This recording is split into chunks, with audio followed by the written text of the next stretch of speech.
जो समुद्र की बीच पर भी अपने लिए रेड कारपेट बिछाता है, आज उसने किसानों के लिए सड़कों पर कीलें बिछा दी। 750 किसानों की शहादत पर एक आंसू नहीं बहा।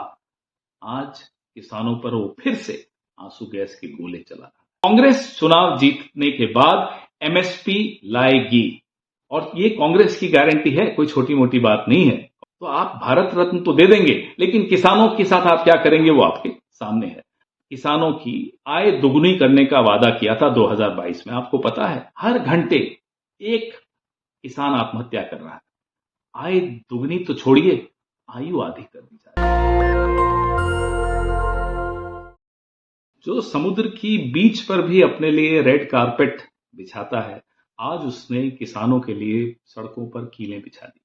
चीन कई कई किलोमीटर तक भारत की सीमा में घुस कर चला आता है, वो कुछ नहीं करता, उन्हें क्लीन चिट और दे देता है। लेकिन जब किसान, इस देश के किसान दिल्ली में आना चाहते हैं, वो कोशिश करते हैं दिल्ली में आने की, तो बैरिकेड तो छोड़िए, कंक्रीट की दीवारें खड़ी कर दी जाती हैं और एक अभेद किला बना दिया जाता है कि साहब देश के किसान को देश की राजधानी में आने का हक नहीं है। जिसका 750 किसानों की शहादत पर एक आंसू नहीं बहा।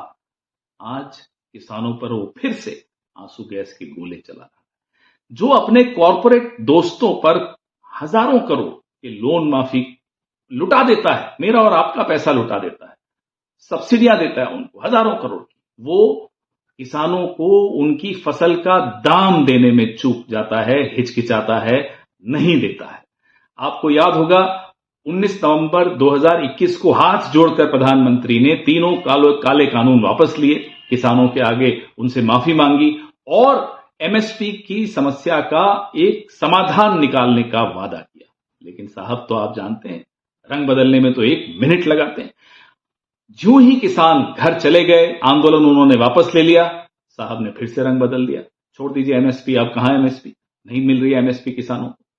तो आप इस व्यक्ति के चरित्र को अगर आप समझेंगे, विश्लेषण करेंगे, तो आपको समझ में आएगा कि ये अपनी बात सिर्फ उस वक्त एक समस्या का तुरंत समाधान करने के लिए कुछ भी बोल जाएंगे, लेकिन उस पर अमल नहीं करेंगे, जैसा कि एमएसपी पर आप देख रहे हैं कि नहीं हो रहा। अब इसलिए क्या किया, किसान फिर से सड़क पर आ गए, फिर से वो दिल्ली आने की कोशिश कर रहे हैं। तो इनकी ऑनलाइन एक ट्रोल आर्मी साहब की, मोदी साहब की, किसानों को आतंकवादी बताने पर उतारू हो गई, उग्रवादी बताने पर उतारू हो गई। सोरोस के एजेंट्स हैं साहब, ये तो सोरोस के हाथों में खेल रहे हैं, विदेशी हाथों में खेल रहे हैं। ये एक टूल किट है भारतीय जनता पार्टी।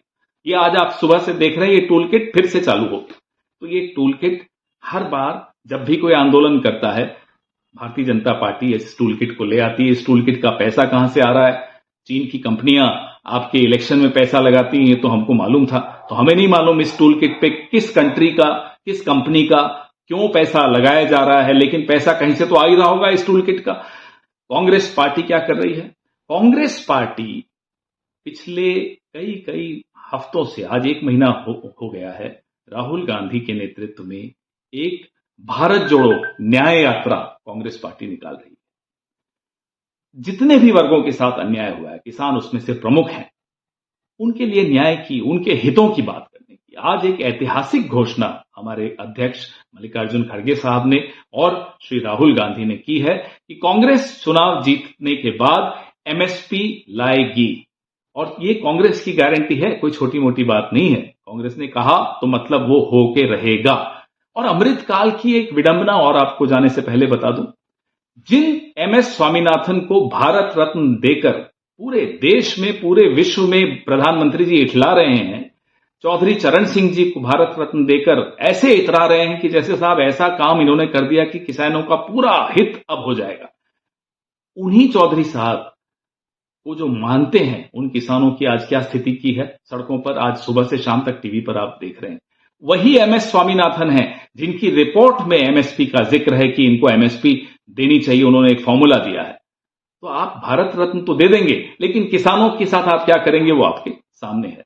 इस व्यक्ति ने, ये साहब जिनको हम महाराज कहते हैं, शहंशाह कहते हैं, शहंशाह ने किसानों की आय दुगुनी करने का वादा किया था 2022 में। आपको पता है, हर घंटे एक किसान आत्महत्या कर रहा है। आय दुगनी तो छोड़िए, आयु आधी कर दी जा रही है। शर्म कीजिए प्रधानमंत्री जी, कुछ तो शर्म कीजिए। नेशनल दस्तक की आपसे गुजारिश है कि अगर इसको बचाना चाहते हैं तो नेशनल दस्तक को सब्सक्राइब करने के लिए रेड कलर के सब्सक्राइब बटन को दबाएं, फिर बेल आइकन की घंटी दबाएं। नेशनल दस्तक को बचाने के लिए बहुत जरूरी है कि हर खबर को शेयर करें, लाइक करें, कमेंट जरूर करें।